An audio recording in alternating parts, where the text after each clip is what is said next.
ఈరోజు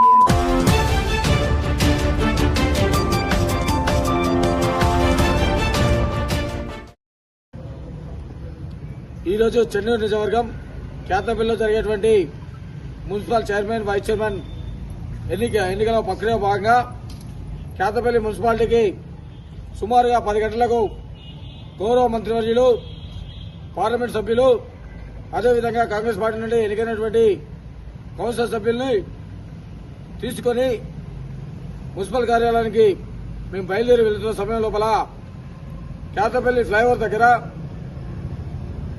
మాజీ శాసనసభ్యులు భారత తెలంగాణ రాష్ట్ర సమితి అధ్యక్షులు బాల్కర్ సుమన్ గారు వందలాదిగా రౌడీ షీటర్లను గూండాలను తీసుకొచ్చి మా కౌన్సిలర్లు ప్రమాణ స్వీకారం వెళుతుంటే ఆ వెళ్లేటువంటి క్రమం లోపల దాడి చేసి మా మంత్రి గారి కాన్వాయ్ ఏదైతుందో మంత్రి గారి కారు సొంత కారు మీద రాళ్లతోని అదేవిధంగా పోలీస్ కంట్రోల్ చేసేటువంటి కోన్స్ తోని కొట్టి ముందు గ్లాస్ అద్దం పలగొట్టడానికి ప్రయత్నం చేసిళ్ళు. గ్లాస్ పలిగింది. అదే కాదు అక్కడ ఉన్నటువంటి డ్యూటీ చేస్తున్నటువంటి జవాన్ జైపూర్ సంబంధించినటువంటి ఏఎస్పీ గన్మెన్ కు మూలరాజ్ రెడ్డి అనేటువంటి ఒక వ్యక్తి ఒక కంకర్ రాయితో కొడితే ఆయన తలకాయ పలిగి బుక్క పలిగి 3 ఇంచుల లోతు పోయింది.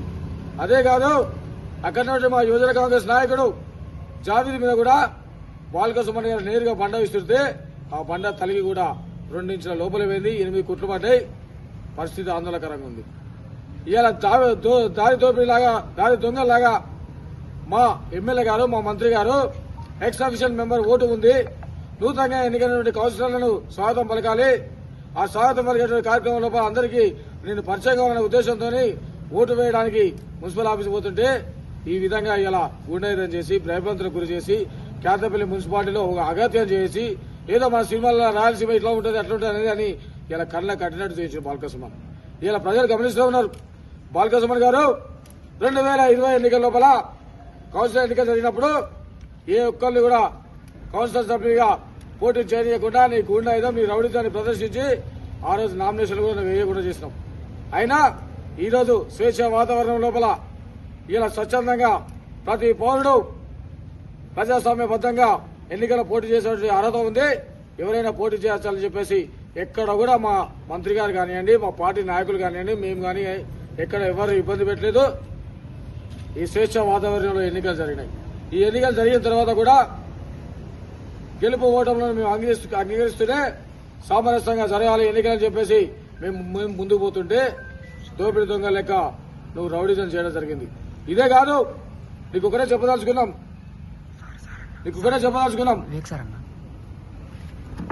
ఇవాళ